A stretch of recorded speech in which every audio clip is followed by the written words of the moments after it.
Hi, Three Men of Whiskey here, and I am in a Christmas jumper. Not just any Christmas jumper, my geeky Christmas jumper, my Mandalorian Christmas jumper. All in a good cause because I want to get back into the Christmas spirit. Because yesterday I was in a little bit of a funk, and I blamed it all on It's a Wonderful Life, which was mean because it's a great film. It is an absolute classic. It just never quite does it for me from a Christmas perspective. So, no hard feelings, but there you go. And so I'm wearing my Christmas jumper today in the hope that I can get myself back on track by drinking a good whiskey and watching another Christmas movie. And when I started putting this list together of Christmas movies, I didn't just try to link them to a whiskey. I tried as well to create a bit of a flow. So, following up Santa Claus the movie, which is a movie about an elf, going to a place where he's like fish out of water, following that up with Elf the movie, which is similar from that perspective or linked. Following up White Christmas with Black Christmas, little things like that to try and create a bit of a flow. And that left me with a bit of a quandary in terms of how do I follow up It's a Wonderful Life, which is a near 80-year-old movie, an all-time classic, not just as a Christmas movie, but is one of the greats. I think it's joint 20th in the IMDb top 250. I mean, that's no mean feat.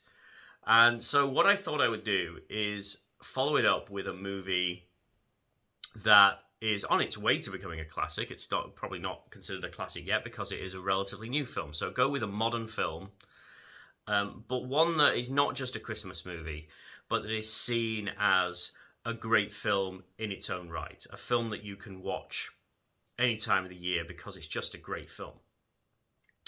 And this one definitely ticks all those boxes. It's shame on me, it is a film I have not seen yet, despite my claims of being a movie fan.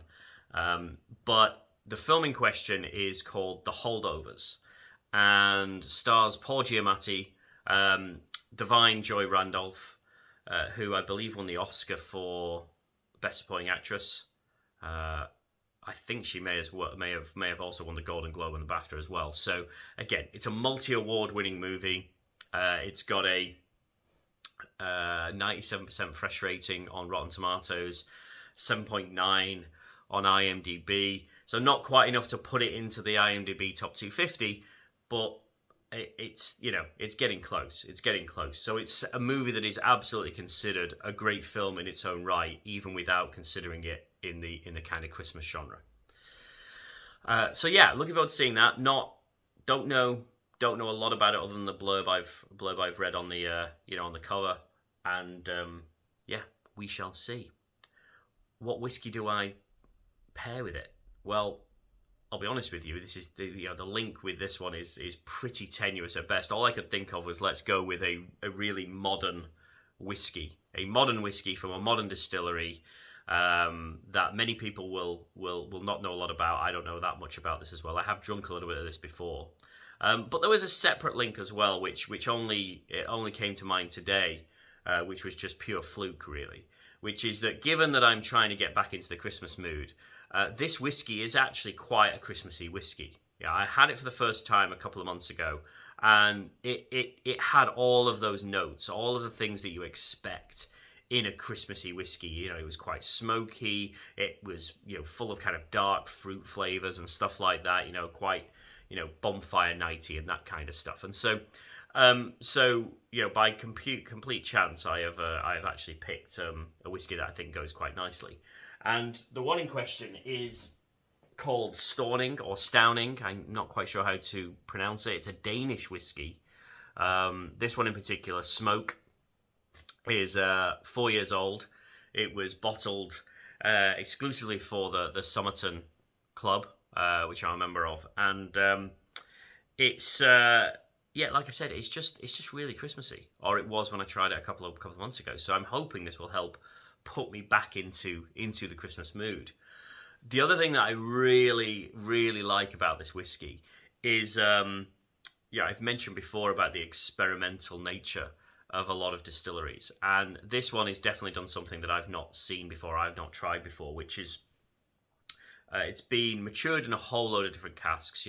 Virgin American white oak, muscatel, but also mead casks, which again in itself feels lovely and Christmassy. So yeah, I'm gonna have my Danish whiskey that's been finished in mead casks. I'm gonna watch my my Holdovers movie, and hopefully that combined with my Christmas jumper will get me back on track. So, see you in a minute. Okay, I have finished watching the Holdovers. I'm still in my Christmas jumper, and that was a genuinely enjoyable. That was really good fun. That was a really, really good film. Lots of peaks and troughs. And the thing is, when I picked this, I had a feeling. Another reason why it was kind of in a bit of a double feature with It's a Wonderful Life is because It's a Wonderful Life deals with a lot of very difficult themes. It's not, it's got quite a number of quite deep troughs that it has to kind of pull itself out of, and so does this. The Holdovers has got lots of ups and downs, but where I think I preferred this as an upbeat story to It's a Wonderful Life is that it's it's continuous. It's like peak trough, peak trough, peak trough, like that all the way throughout. And even though the ending is quite bittersweet, it felt more uplifting. I felt at the end of it, I had a smile on my face. It's like, that's really sweet. It's a genuinely very good film. Very Christmassy without it being a sole Christmas movie. It's clearly not just about Christmas. That's like the B plot really, more than anything else. But it's very Christmassy just because of the feel of the whole thing, and that idea of a bunch of kids being left alone by their parents. In this case, a bunch of very rich, privileged kids being left alone by their parents at a prep school. It's an interesting take, and yeah, Paul Giamatti is superb, right? I mean, he's such a good actor, and he's very good in that role of playing someone who is perhaps not well liked, but actually has this warm, hidden center. It's completely believable of the actor, and yeah, all absolutely superb. Really, really good film. I think the bittersweet aspect of it probably brings it down a little bit in terms of its rating as a Christmas movie, but it is. But I didn't come away from it feeling sad like I did yesterday. I came away from it feeling quite, uplifted. I'd seen a good film with some really nice messaging in there, even if it's dealing with some quite difficult and in some cases tragic topics. So yeah, that was good. That was fun. I'm gonna give it 9. I'm forgetting my ratings again. 9 ladies dancing. Yeah, I should write these down. It would make life a lot easier for me. Yeah, 9 ladies dancing. It was genuinely very good. I think as a movie on its own right, it is higher than that. A bit like It's a Wonderful Life yesterday. But as a Christmas movie, it's just a little bit knocked down a bit because it's not as Christmassy as some of the ones out there. So yeah, there we go. My Danish whiskey, my Stauning or Stauning, it's not doing it for me as much as I would probably have liked. I think it's definitely got those Christmassy notes.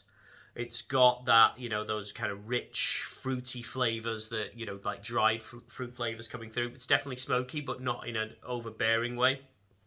So the marrying of those things together is nice. I think the only thing that is really hurting it is its immaturity. It's not very old, and I'm not saying that you can't make great whiskey from a young spirit. It's only 4 years. I've had some fantastic ones. This one I think just struggles a little bit. There's a harshness there. As I was sipping, there was a genuine kind of spirit burn in it, which almost certainly just comes from its age, right? It's just it just needs a little bit longer, possibly, in the cask. and that's all. That's all it is really. Because honestly, it's the potential is there. I think it just needs a bit longer. And so where it is right now, I think I'd probably give it a 6 out of 10. I think it could go a lot further. I think if they released a very similar to this when it's maybe 6 or 7 years old, it could be way up the rankings. But for now, I'm just going to give it a 6 because that spirit burn was quite harsh as I was sipping it, and I did try it with a bit of water as well, but unfortunately that took away some of the complexity from those casks. So yeah, there we go. That was fun. Enjoyed that. I'm going to tomorrow. I'm going to go for a well-known and much-loved classic. Trying to link a little bit with the Holdovers, although very, very tenuous yet again. And yeah, please like, subscribe, do all that usual stuff, and I will see you again.